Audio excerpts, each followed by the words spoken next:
Okay, hi everyone, and welcome to our Greenkeeping and Golf Management Open Day. And I am delighted to introduce you to Paul Miller. He will talk you through the course and be available to answer any questions you have. So, Paul, over to you. Thank you, Gemma. Yeah, thanks everybody and welcome. It's nice to see people interested in what we have to offer, and this is the time of year to be beginning to think about applying and coming to study with us next year. So as Gemma said, I'm Paul. I'm the head of the greenkeeping department here, the teaching department. We have a golf course as well, so we have a greenkeeping team. Here in Elmwood campus, which is in Cooper. This is where we do the golf course management and greenkeeping from. And I'm one of a team of 5 of us on the teaching side. And then, as I say, we have the golf course guys. There's another 5 or 6 of them who support the practical training. So I've prepared a little presentation here, and I hope it's of interest. Just if I run through, it keeps me on track anyway. And if I run through that and just show you the kinds of things that we do, and yes, and then please by all means ask questions afterwards. And I think if you were to put a question in the chat as we went along, Gemma would see that and can catch hold of it and ask me either by interrupting or by asking me at the end. So I've put the whole lot really on this little presentation that we do and titled it with the highest level that we go to here. So the highest level we do in Elmwood is an HND in golf course management. But that's the end point. That's the 3rd year if you were going to study with us full time from the start point to the end point. And I thought what I'd do is just talk through that, some about how it works, what some of the content is, and hopefully pick up most things, but I'm sure there will be some questions as well. So second one here, I mentioned it being a 3-year program. If you come in on the National Certificate in Greenkeeping, which is here on the left-hand side. So that's a program really mainly populated by school leavers, also 16, 17 years old. But we do get quite a number of adult returners. So the current group, I think we've got about 4 or 5 of them are over 30 years old, which might sound old to some of you, not to others. So we get quite a balance and quite a range, people changing careers or maybe being made redundant or something and want to come and do greenkeeping. Then we have, if you're successful in that one, you can come forward and do the Higher National Certificate or HNC, which is a qualification with a slightly different emphasis we call golf course management. And then HND is also golf course management. And what I mean the change of emphasis in the national certificate here, we'll be teaching you all the practical skills of working on a golf course as a entry-level greenkeeper, as we might call it. So people always say, why do you need to go to college to learn to cut grass? Well, there's a wee bit more to it than cutting grass. And we try and give you all of that experience, or at least introduction to it, introduction to being competent on all of the machinery that's required on the golf course and operating hand tools, things like strimmers and fly mows and all that as well. And then when we move up into the HNC and HND and we talk about golf course management, this is the first step really. Instead of going to work on the golf course and being given instructions, that you become into that supervisor role or manager role where you're deciding on the programs, you're managing the teams, you're deciding on staffing levels, you're responsible for health and safety, budgets, and those kinds of things. And that we cover a lot of it in the first year, and then we go into some subjects in greater depth in the HND year, just depending on some units kind of progress one year to the next and others don't necessarily.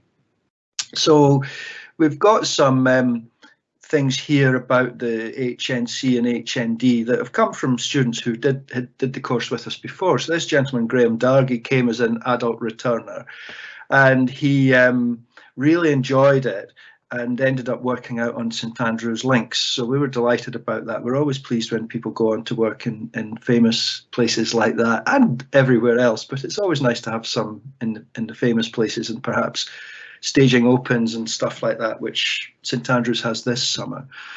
And as I've explained on the previous slide, really this one is about a career in golf course management. So not being the one that takes all the instructions, but one that the person there who is managing the situation and managing a team of people. A couple of hires at sea and work experience, if you have it, would see you getting onto that program. In terms of supporting our learning, we have our own golf course at Cooper, or just west of Cooper, Elmwood Golf Course. This is an aerial photo of it. And this has got fully stocked with up-to-date modern machinery. We've got a team of instructors and assessors who teach you the practical skills and so on.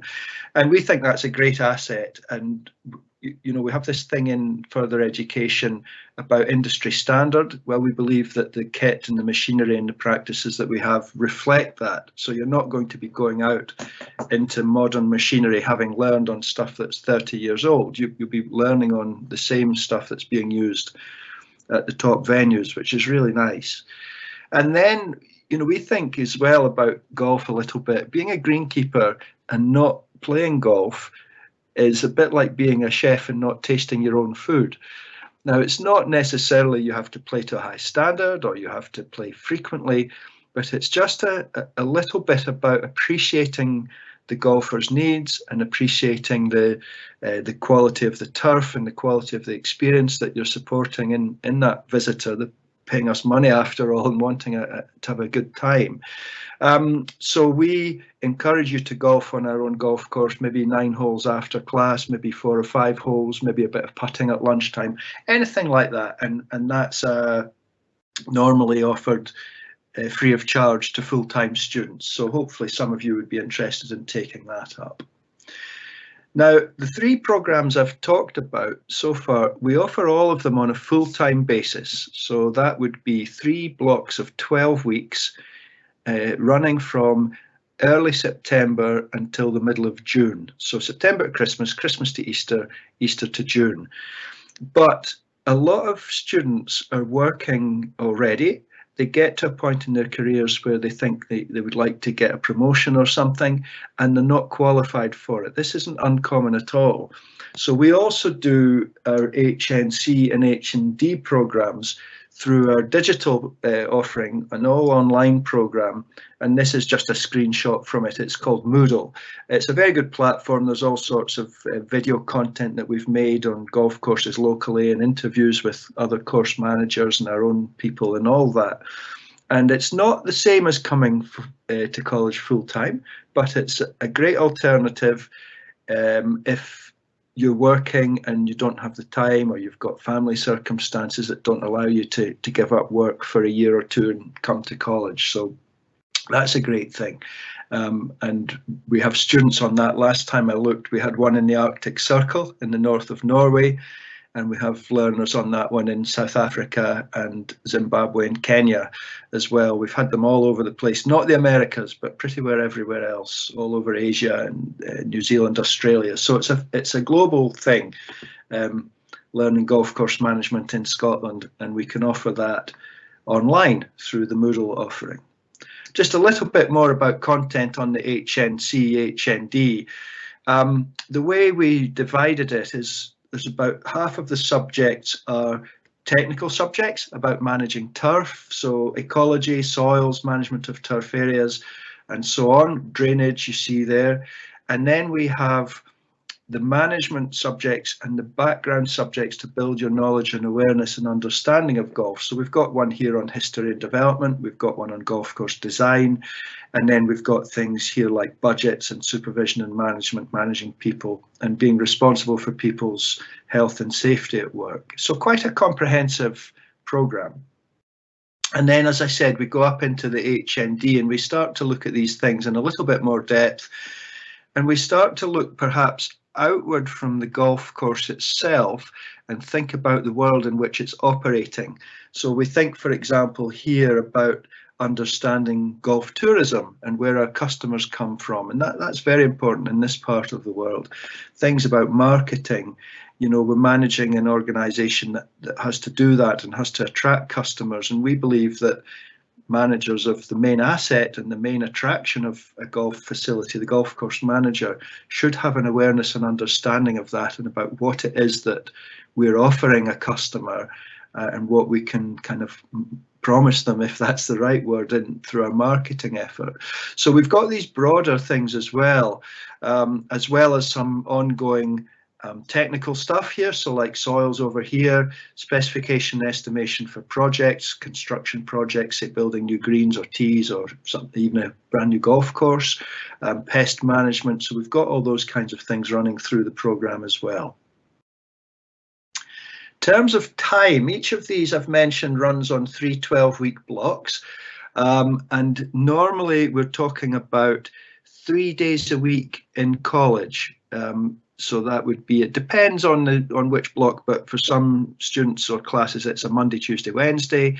Others it might be a Tuesday, Wednesday, Thursday.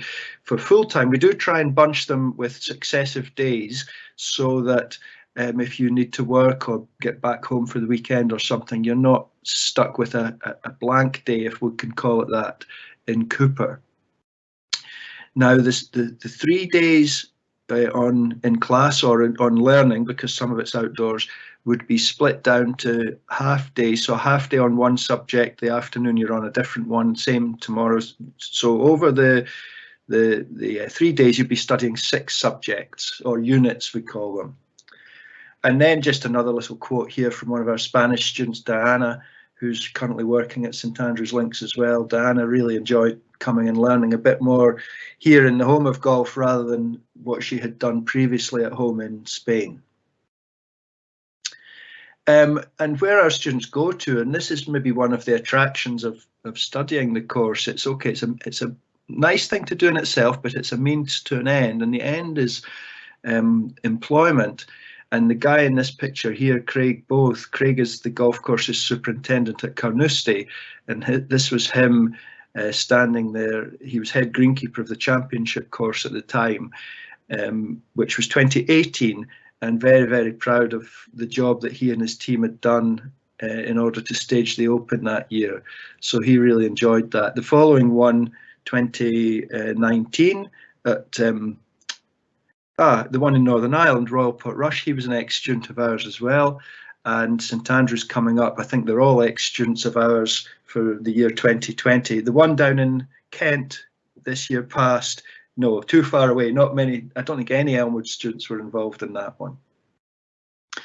And then we talk about where else you could go. So this young man here, Cameron, he is now down in Australia. He's worked very hard on his studies and got an opportunity to go down there. And I think actually with COVID, he's got stuck in Australia, but he's really been enjoying his time down there and giving him an opportunity just through his studies and his qualifications and the contacts that we have enabled him to go down there and develop his career and his professionalism in a different environment, which is never a bad thing. He's wearing a little pin badge there, an R&A Scholar. So we have a sponsorship arrangement where the R&A, which is the world governing body of golf based in St Andrews, they will part fund some of our students after an interview process. And when they get it and they become an R&A Scholar, they're very proud and wear this little pin badge. It's a really nice thing for them. Something else we do, this is Kingsbarns Golf Links here in Fife, and we encourage our students. We have the Dunhill there every October, late September, October, and our students have the opportunity to go and work there, volunteer there for a week. So it's a European tour event within the first 6 weeks of your college life, and you're rubbing shoulders with, it's a pro celebrity, so all the top European tour players and a lot of celebrities, people like ex-sports people like Ian Botham, if you know who he is, some of the actors like Kevin Costner. So all sorts of people turn up for that. And Ludwig Johansson, Ludwig was one of our Swedish students 2 or 3 years ago, and he absolutely loved going down there. He was a very keen golfer and really, really enjoyed working at the Dunhill for a week. Something that we also try and do, you know, we're in the home of golf, so we do try and take you out and about and visit some of these places. We like to show pictures of the top venues, again, Carnoustie, the old course, but we go to more humble places as well. Not everybody who completes studies is going to go and work on a championship venue, and it's really important to let you see everything. So we do that, and we take you to other visits within Fife and sometimes further afield as well. It's a really nice part of it. And Joe here, Joe was a young man from Preston in the north of England who came to study with us. Really enjoyed that aspect of what we did. And it's not just, I mean, we obviously focus very much on golf, and we've got 3 golf pictures and one other one. This is a visit down to Murrayfield, just to see how other turf management professionals look after their grounds and what some of the differences and different challenges might be. And we do have students who study golf greenkeeping and go into groundsmanship, and they're very, very similar. All the principles are the same. It's just a slightly different grass and different maintenance regimes, but it's not dissimilar at all. And that really, folks, is a whistle-stop tour through our offering here. Very difficult to know if that answers the questions that you might have, or if it's if we've covered things. So please fire away if you've got anything else you'd like me to answer or respond to, and I'd be very happy to answer any questions. I think what I'll do is I'll stop the screen sharing now as well, and for that bit of things. Okay. Perfect, thank you so much. So the first question is, how much of the course is practical compared to classroom teaching, well, online? Yes, I know. It's this last couple of years we've been doing a lot online because of COVID, obviously, but practical students we've managed to bring in a lot of the time. So the National Certificate course, that's the first line programme that we offer.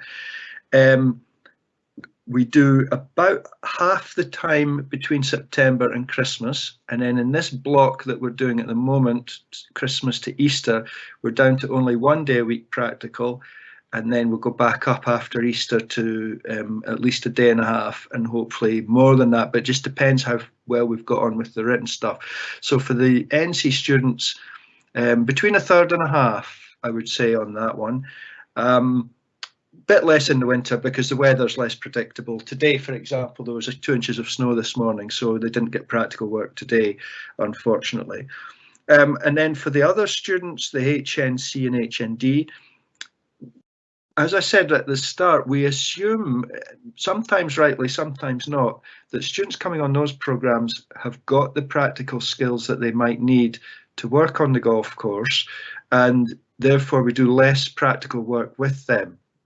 However, we will help them to get work experience, perhaps volunteering a day a week outside of their studies if they feel they would like to get more practical, and that helps them then to get the first job in sort of May, June time when they finish. So this year we've got one working at Elmwood Golf Course, we've got one working in Edinburgh on the golf course at Braid Hills, we've got one working at Ladybank Golf Course. I'm trying to think, we've got one working at a golf course called Charlton here in Fife. So these guys are they're doing it to gain the experience, but it's not strictly a part of the programme. We would, however, encourage it. Does that answer that question, Gemma? It does, thank you so much. Yeah, I know you spoke about this in your presentation, but could you just go over some field trips that you would go on? Oh yeah, we love doing that. We, you know, golf greenkeeping, it's an outdoor, well, largely outdoor profession, and that's what attracts people to it, and we love that aspect of it too. So we don't like getting bogged down in the classroom any more than we need to. So we're very, very fortunate locally where we are. We can visit St Andrews in 20 minutes and it's almost an open door. They're always very happy to see us, and we can take students along there to look at a multitude of things. And then others I've mentioned, Kings Barnes is down the coast. It's got a great convenience because it closes from November until the end of March every year. They just don't, it's a different type of golf club. It doesn't have members, so they just close it as a business and open it back up again when the days get longer and the tourists start coming back in from Europe and America and South Africa and everywhere. So we can visit that in the winter unimpeded. That's a fantastic visit. There's other courses locally like Crail down the coast. Ones I've mentioned, the Fife Golf Trust courses. We can go over to Glen Eagles where the Ryder Cup was in 2014. And then we've been further afield. We've been up to Inverness, a new golf course called Castle Stewart. Up there, opened about 10 years ago. Sometimes Aberdeen, sometimes over to Loch Lomond. And then occasionally, we used to do it more, and rules changed about being away overnight with students and stuff, but we used to do study tours, and we've been to the south of England, we've been to France, We went to Ireland on study tours. Perhaps there'll be a way to bring those back, but we absolutely love to get you out and about and to see real turf and real golf courses and get your hands dirty. You know, it's a very important part of it, and we enjoy doing it too. Perfect, thank you. We've got a question there. So this person currently works shifts 4 on, 4 off, and had assumed that the part-time online offering would be most suitable. But in your opinion, would that pattern work for the full-time course looking to do a HNC or a HND? Okay, that's a really good question, and it's not impossible. 4 on, 4 off might put you out of kilter with the classes some weeks, and reasonably, can you be in kilter? Reasonably in kilter on other weeks, which is great. What I would say is, to make something like that work, you need to work at it. Now, when students sign up with us, we're committed, and I don't mean it happens at all costs, but our commitment is there to get you through the programs and to help you to achieve. And we work really, really hard to help you to achieve. We're really flexible in our approach, and we think we're approachable and helpful and all of that. Feedback always says that we are. So we would be willing to try and get you in that basis and to work with you on that basis, but you need to reciprocate that. So if it fell away and you got lazy and you perhaps didn't log in and look at the recordings of classes if we'd done them online or stuff like that, if the goodwill begins to erode and disappear, then it's less easy to help you to do that. So my answer is yes, we're always willing to give things like that a go, but it requires us all to work hard and to you know, just do all the things we need to do, basically. Perfect, thank you. The next question is, what is your favourite part of teaching the course? What's your favourite module to teach? Oh gosh, well, that's a great question. I started my working life with a degree in crop science, so I would have said to you the soils, the grasses, the plant physiology and all of that. Now, see, I'm going to, how long have we got, Gemma? When I go onto a golf course, though, the soils and the grasses that we can grow in them are different according to what part of the world we're in. So, for example, down in East Lothian, like round Gullen or something, you've got more sand and you get a particular type of grass, and golf course, links golf courses in that environment, you get a different environment in a parkland. So when you take that into account, you're interested in soils and grasses, but then going into different environments, you get different design. So there's a whole lot going on there around the way golf is played in these different environments. So I'm really interested in that. The whole thing about, I've had some interesting things in my career. A guy designed Kingsbarns golf links, and he said, you're always asking the golfer a question. When you design a golf course, what are you asking the golfer to do? And the golfer's got to decide if they're good enough, or if they think they're good enough to do that thing or not. So design's really interesting.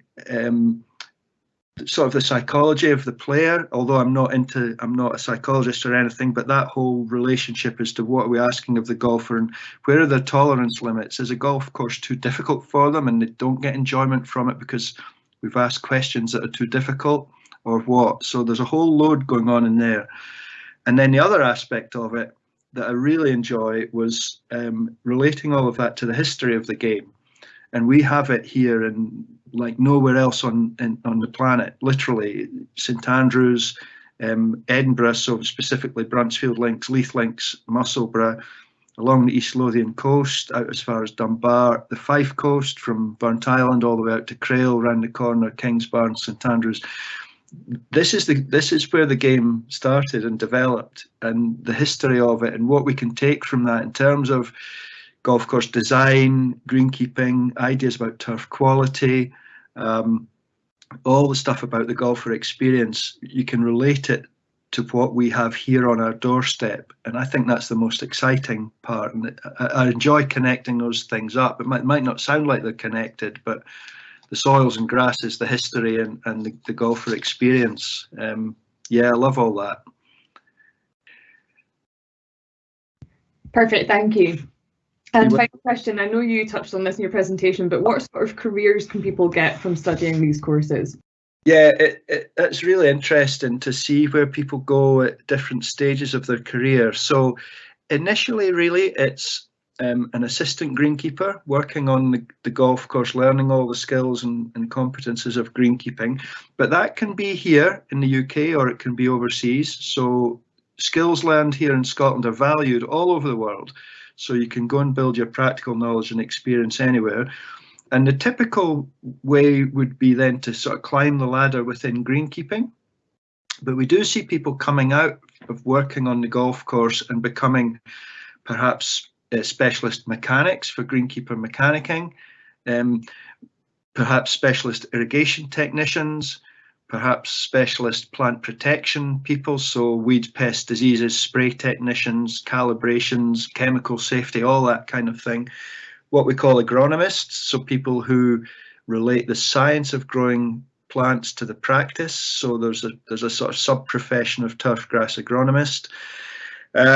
We get them going into general management of golf clubs. We get some leaving the greenkeeping side to go and work in the industries, so perhaps in a sales or technical support role with some of the companies. Occasionally we get them going and working in golf course design.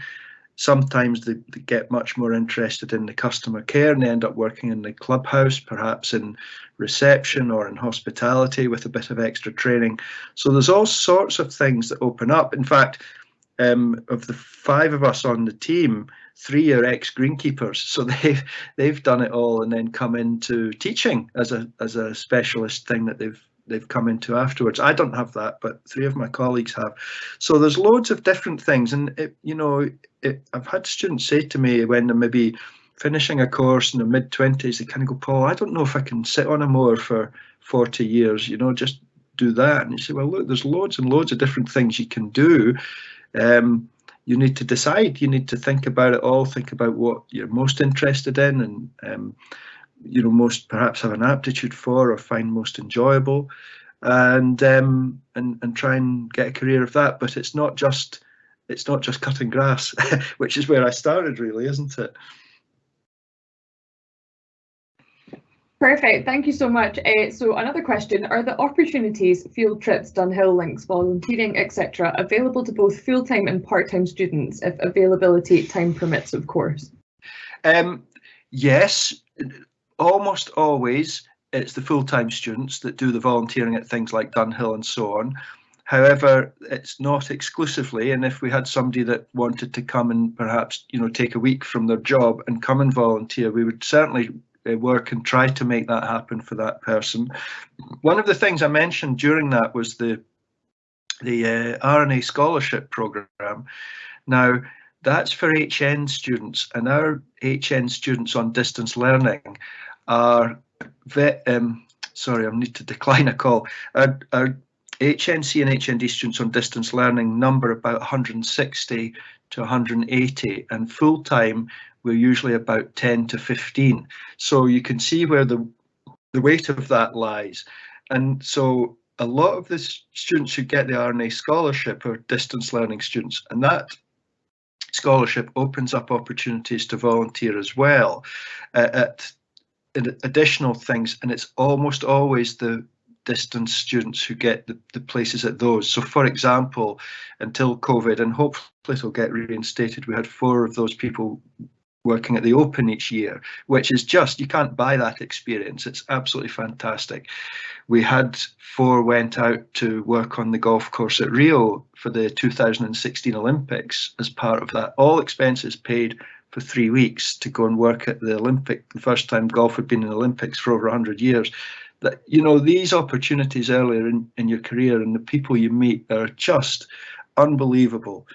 There's other, less, what would be the right word, less glamorous ones. Sometimes some of the smaller European Tour events, very glamorous. The Italian Open, if you're Italian, but we're a bit snobby here. We get huge tournaments like the Open and the Ryder Cup, and so these smaller ones are still fantastic to go to, but they perhaps don't have the same glamour as some of the very big events. So short answer, yes, those opportunities are available to all students, but it tends to be the on-campus ones tend to get the Dunhill, and the distance ones tend to get the other stuff. But yeah, they're all there for everybody. That's perfect. That's all the questions. Thank you. You're welcome. Yeah, you're really welcome. So I think I'm looking at Gemma, there are several people on. I'm not sure. You've recorded this, haven't you? Yeah, we have, and a recording will be sent out to all of those that signed up for the event and be made available on our YouTube channel. Oh, that's brilliant. Okay, so that's really good. Great stuff. Perfect. Thanks everyone for coming. Yep, I'll echo that. Thanks ever so much for your attendance and your questions. And please, if there's anything that we can answer that we didn't get onto today, either a message through Gemma, who's set this up, or through myself at Elmwood. There's it's on the presentation. I'll just pop it back up. Paul, there it is at the bottom, paul.miller@sruc.ac.uk. Please, if there's anything further I can answer, just drop me an email. Tell me that you were on this meeting, and that reminds me, and I'll do my best.